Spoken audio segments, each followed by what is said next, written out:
রাজধানী ফিলিং স্টেশনে আজও আছে জ্বালানি তেলের সংকট। এ নিয়ে জানাতে রাজধানীর মহাখালী থেকে যুক্ত হচ্ছেন সহকর্মী ইমতিয়াজ আহমেদ। আমরা প্রথমেই ইমতিয়াজের সাথেই যুক্ত হতে চাই। ইমতিয়াজ, ঈদের পরবর্তী সময়েও রাজধানীর বিভিন্ন পাম্পগুলোতে তেল সংকট দেখা দিয়েছে, বিভিন্ন পাম্পগুলোতে এখনও দীর্ঘ লাইন দেখা যাচ্ছে। আপনার কাছে এখন পর্যন্ত কি তথ্য আছে জানাবেন আমাদের। রৌফ, আপনি যেমনটা বলছিলেন, ঈদের পরে কিন্তু যে সাপ্তাহিক ছুটি শেষে দীর্ঘ সময় ছুটি শেষে নগরে যারা কর্মব্যস্ত তারা কিন্তু নগরে আসতে শুরু করেছেন। এখন ঘড়ির কাঁটা 10টা পার হয়ে গিয়েছে, অর্থাৎ যারা অফিসগামী তারা কিন্তু সকাল থেকে যাওয়া শুরু করেছেন এবং পুরো ব্যস্ত হচ্ছে নগরবাসী। কিন্তু সবচেয়ে দুঃখের বিষয় হলো যে বাহনে করে তারা যাবেন সেই বাহনে কিন্তু তেল দেওয়ার মতো অবস্থা আসলে নেই। আপনি বলছিলেন যে বিভিন্ন পাম্পগুলোতে গাড়ির দীর্ঘ সারি, কিন্তু অত্যন্ত দুঃখের বিষয় আসলে অধিকাংশ পাম্পগুলোতে কোনো দীর্ঘ সারি নেই। কারণ হলো পাম্পগুলোতে তেলই নেই। তেল না থাকার জন্য আসলে গাড়িগুলো তেল নিতে পারছে না। আর কয়েকটা হাতে গোনা পাম্পে হয়তো তেল আছে। আমরা ঢাকার মধ্যে যে বড় বড় পেট্রোল পাম্পগুলো রয়েছে সেখানে তেল আছে, তবে সেখানে আসলে দীর্ঘ লাইন রয়েছে।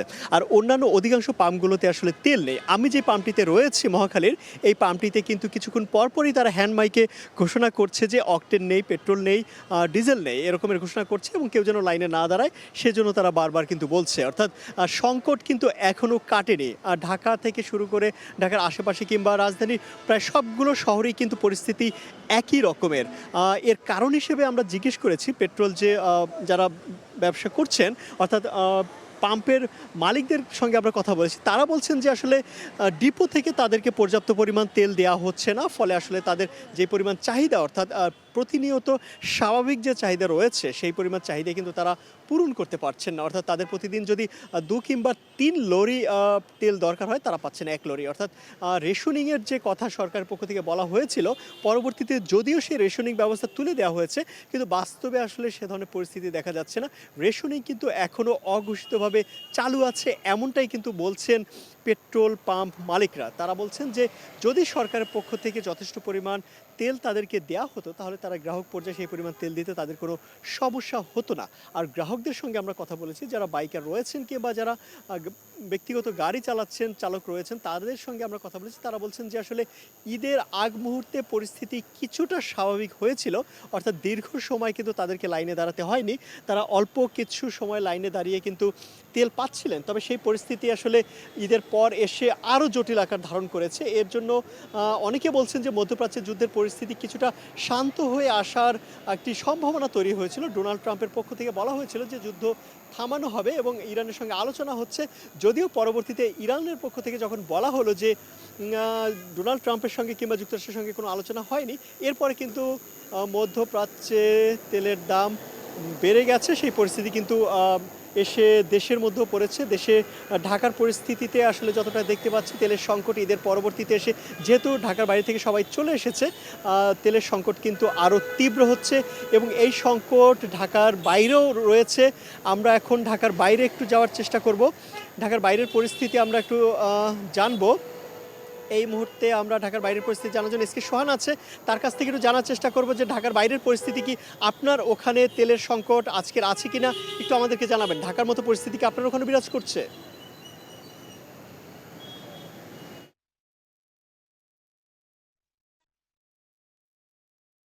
বাগেরহাটের যে 23টি পেট্রোল পাম্প রয়েছে, প্রতিটি পেট্রোল পাম্পে কিন্তু তেলের সংকট রয়েছে। এই মুহূর্তে আমরা যে পেট্রোল স্টেশনটিতে রয়েছি, এটি একদম শহরের প্রাণকেন্দ্র খানজাহান আলী ফিলিং স্টেশন। এই জায়গা দিয়ে গতকাল রাতে কিছু তেল দেওয়া হয়েছে, তবে আজকে সকাল থেকে কিন্তু এখানে তেল দেওয়া বন্ধ রয়েছে। আপনারা দেখতে পাচ্ছেন যে যে এখানে কিন্তু বাইকারদের প্রবেশের জন্য একটি বাধাও সৃষ্টি করা হয়েছে, যাতে তেল যেহেতু নাই, তারা প্রবেশ করে যাতে অযথা ভিড় তৈরি না করে, সেজন্য কিন্তু এই পরিস্থিতি সৃষ্টি করা হয়েছে। এছাড়া বাগেরহাটে কিছু পাম্পে পেট্রোল এবং অকটেন দেওয়া হচ্ছে, তবে সেটা খুবই স্বল্প পরিমাণে। প্রতিটি বাইকে মাত্র 200 টাকার পেট্রোল অথবা অকটেন দেওয়া হচ্ছে। সে কিন্তু একটা বিষয় বাগেরহাটে এখন পর্যন্ত ইতিবাচক রয়েছে, সেটা হচ্ছে পেট্রোল স্টেশন গুলোতে কিন্তু ডিজেলের মজুদ মোটামুটি স্বাভাবিক আছে। তারা গণপরিবহনে ডিজেল সরবরাহ করছেন এবং যেহেতু বাগেরহাটে প্রচুর পরিমাণ ধান এবং বিভিন্ন ফসল আবাদ হয়, এখন সেসব ফসলে পানি দেওয়ার একটি প্রবণতা রয়েছে। সেসব জায়গায় কিন্তু তাদেরকে ডিজেল সরবরাহ করা হচ্ছে বলে আমাদেরকে জানিয়েছেন। আমরাও দেখেছি যে আ এখান থেকে ডিজেল সরবরাহর এখন পর্যন্ত স্বাভাবিক রয়েছে। বাগেরহাটের খানজাহান আলী ফিলিং স্টেশন থেকে এই ছিল আমার কাছে তেল সংকটের সর্বশেষ খবর।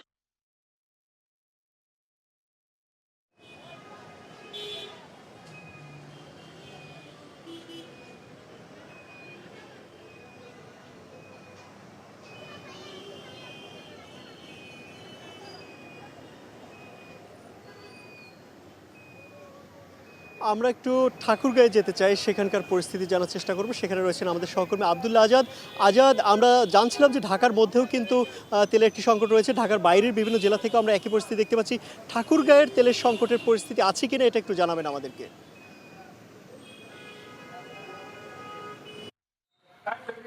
ইমতিয়াজ, আপনাকে ধন্যবাদ। গ্রাহকরা আসছেন, এসে জিজ্ঞেস করছেন তেল আছে কিনা। একের পর এক গ্রাহক এভাবে আসছেন আর জিজ্ঞেস করছেন আর চলে যাচ্ছেন, কিন্তু তেল পাচ্ছে না। ঠাকুরগাঁয়ের প্রত্যেকটি তেলের পাম্পের একই অবস্থা। আমি এই মুহূর্তে আছি ঠাকুরগাঁও যে পুরাতন বাস স্ট্যান্ড রয়েছে, এই পুরাতন বাস স্ট্যান্ডের একটি তেলের পাম্পে। সেখানে আমরা সকাল থেকে এসে খেয়াল করছি যে গ্রাহকরা আসছেন, এই গ্রাহকরা এসে কিন্তু তেলের কথা জিজ্ঞেস করছেন। তারা জ্বালানি তেলের সংগ্রহের জন্য একের পর এক পাম্পে ঘুরছেন, কিন্তু তাদের প্রয়োজনীয় যে জ্বালানি তেল সেটি কিন্তু তারা পাচ্ছেন না। আমরা কথা বলেছি বিভিন্ন ধরনের কোম্পানির রিপ্রেজেন্টেটিভ যারা রয়েছে, তারা কিন্তু তেল সংগ্রহ করতে না পেরে তাদের গাড়িগুলো এই পাম্পে রেখে চলে গিয়েছেন। ঈদের পর দিন এবং ঈদের আগের দিন এই পাম্পে তেল দেওয়া হলেও গত 3 দিন ধরে কিন্তু এখানে তেল দেওয়া বন্ধ রয়েছে। তারা বলছেন যে ডিপো থেকে তাদেরকে পর্যাপ্ত পরিমাণে তেল দেয়া হচ্ছে না, যার ফলে কিন্তু তারা গ্রাহক পর্যায়ে পর্যাপ্ত পরিমাণে তেল সরবরাহ করতে পারছেন না। আমরা পাম্প কর্তৃপক্ষের সাথে যেমনটি কথা বলছিলাম, তারা বলছে যে পর্যাপ্ত পরিমাণে তাদের তেল না পাওয়ার কারণেই তারা তেল দিতে পারছে না। তো এই ছিল আমার কাছে ঠাকুরগাঁও থেকে জ্বালানি তেলের সর্বশেষ।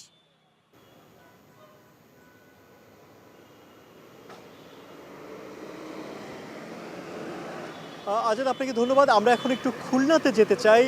অন্যতম একটি বাণিজ্যিক নগরী খুলনাতে তেলের পরিস্থিতি কেমন রয়েছে, সেখানে কোনো তেলের সংকট রয়েছে কিনা, সেখানে রয়েছেন আমাদের সহকর্মী পুতুল।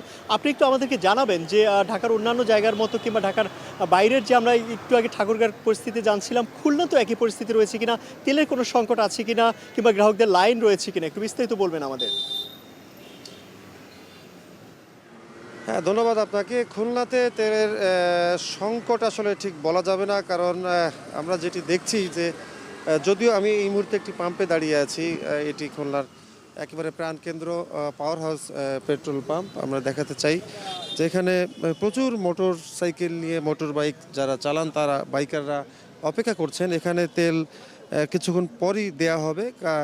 আমরা যেটা জানতে পেরেছি, তেলের পাম্প মালিকরা যেটি বলছেন যে অতিরিক্ত চাহিদা, কারণ এই পাম্পের প্রতি সপ্তাহে বলছেন তারা যে আমাদের 3টি ট্রাক হলেই আমাদের হয়ে যেত যে চাহিদা, সেখানে এখন 7টি বা 8টি ট্রাক ভরে তেল আনলেও এটি দেওয়া সম্ভব হচ্ছে না। ওনারা যেটি বলছেন যে পাম্প মালিকরা যে অতিরিক্তভাবে মানুষ সংগ্রহ করছে, এই যে অতিরিক্ত সংগ্রহ কারণেই এটি কিন্তু সংকটটি দেখা দিয়েছে। তেলের যে ডিপো রয়েছে খুলনায় 3টি, সেখানেও একই কথা বলছে যে তারাও যে স্বাভাবিক যে সরবরাহ সেটি কিন্তু করছেন, কিন্তু এই মুহূর্তে অস্বাভাবিক চাহিদা বেড়ে গেছে। তো অস্বাভাবিক চাহিদা বেড়ে যাওয়ার কারণে কিন্তু এই যে সংকটটি, এটি একটি কৃত্রিম সংকটও বলা যায়, সেটি কিন্তু চলছে। এ কারণে তারা সাশ্রয়ী পদ্ধতিতে আবারও দেয়া শুরু করেছে, যে অতিরিক্ত মানুষ যেটি সংগ্রহ করছে সেটি যেন না করতে পারে। এটি বন্ধ করতে পারলে কিন্তু তেলের সরবরাহ আবারও স্বাভাবিকভাবে ফিরে আসবে বলে মনে করছেন যারা ব্যবহারকারী এবং পাম্প মালিকরা। এই ছিল সবশেষ খবর তেল সম্পর্কে। পুতুল, আপনাকে ধন্যবাদ। আমরা ঢাকা এবং ঢাকার বাইরের বিভিন্ন জায়গা থেকে আমাদের সহকর্মী যুক্ত হয়েছিলেন। তারা বলছিলেন যে ঢাকার মতো ঢাকার বাইরের অন্যান্য জেলা শহরগুলোতে কিন্তু পেট্রোল, অকটেন এবং অন্যান্য যে জ্বালানি তেল রয়েছে তার একটি সংকট রয়েছে। তো রৌফ, আপনি শুনছিলেন যে সংকট কিন্তু এখনও কাটেনি এবং সেই সংকট এখনও রয়েছে। কবে সেই সংকট কাটবে এখনও কিন্তু বলা যাচ্ছে না। রৌফ। ইমতিয়াজ, আপনাকে অসংখ্য ধন্যবাদ।